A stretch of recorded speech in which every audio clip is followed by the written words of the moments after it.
अच्छा जी, आज का जो हमारा टॉपिक है वो ये है कि पाइथन वेरिएबल। पाइथन वेरिएबल क्या होते हैं? Basically variable are containers.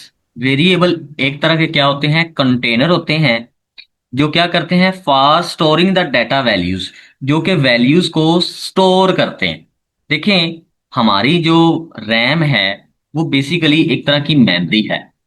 और ये वाली जो मेमोरी है, इस तरह की हमारे पास मेमोरी है, तो हम अगर कोई भी डिजिट प्रेस करते हैं ना, लेट्स सपोज 5 लिखते हैं, तो 5 इसके अंदर क्या हो जाएगा? स्टोर हो जाता है। 5 इसके अंदर क्या हो जाता है? स्टोर हो जाता है। और इसका एक कंटेनर बना दिया जाता है। और इस कंटेनर का नाम कोई हम रख देते हैं, लेट्स सपोज इस कंटेनर का नाम हमने रख दिया एक्स। तो बेसिकली हमने क्या किया?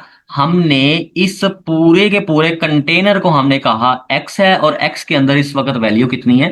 5 है। तो हम सिंपल कह सकते हैं कि वेरिएबल बेसिकली क्या होता है? एक हमारे पास ऐसा कंटेनर होता है जिसके अंदर वैल्यू क्या होती है? स्टोर होती है। तो हम वैल्यू को क्या करते हैं? स्टोर करते हैं। तो इसी तरीके से हमारे पास और क्या है? Python has no command for declaring a variable. यानी यहां पर हमें कोई ऐसी कमांड लिखने की, कोई ऐसा स्पेशल, हमें कोई ऐसा शॉर्टकट नहीं है हमारे पास कि हम वेरिएबल को डिक्लेयर कर सके कि इस तरह हमने वेरिएबल का नाम ये रखा है। ठीक हो गया। अब इसी तरीके से there is no need to write the data type of variable before it.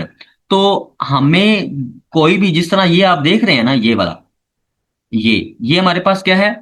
एक हमने वेरिएबल दिया और उसके आगे हमने 10 लिख दिया जो कि इंटीजर है डाटा टाइप में। अब आमतौर पर जो दूसरी लैंग्वेज होती है ना, जिस तरह सी प्लस प्लस लैंग्वेज होती है या सी लैंग्वेज होती है, तो वहां पर ना हमें स्टार्टिंग में पहले डाटा की टाइप लिखनी पड़ती है। स्टार्टिंग में हमें क्या लिखनी पड़ती है? डाटा की टाइप लिखनी पड़ती है कि ये हमारे पास क्या है? इंट है। यानी इस तरीके से हम क्या लिखते हैं? आमतौर पर इसकी टाइप लिखते होते हैं। तो फिर जाकर वो कंप्यूटर उसको पहचानता होता है। लेकिन पाइथन के अंदर वो खुद ही डिटेक्ट कर लेता है कि ये क्या है, ये इंटीजर है, ये फ्लोट है। तो हमें इसमें पहले डाटा टाइप बताने की जरूरत नहीं पड़ती। तो यही चीज लिखी हुई है कि Python has no command for declaring a variable. एक वेरिएबल को बताने के लिए हमें कोई इसमें कमांड नहीं इस्तेमाल करनी पड़ती, कोई स्पेशल हमें इसका स्ट्रक्चर नहीं लिखना पड़ता।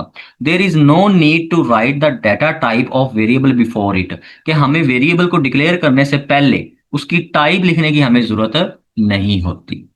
तो यही हमारे पास यहाँ पर है। लेट्स सपोज एक्स हमारे पास है 5, तो प्रिंट एक्स कर देंगे तो ये हमारे पास क्या हो जाएगा? एक्स की वैल्यू प्रिंट हो जाएगी। अब इसी तरीके से हमारे पास ये क्या है? माई वेरिएबल है पाइथन। तो अब इसके अंदर मैं क्या करता हूं? इसके अंदर मैं ये करता हूं, इसको प्रिंट करता हूं। तो जैसे इसको मैंने प्रिंट किया तो ये देखें, इसने इसको क्या कर दिया? प्रिंट करके हमें दे दिया।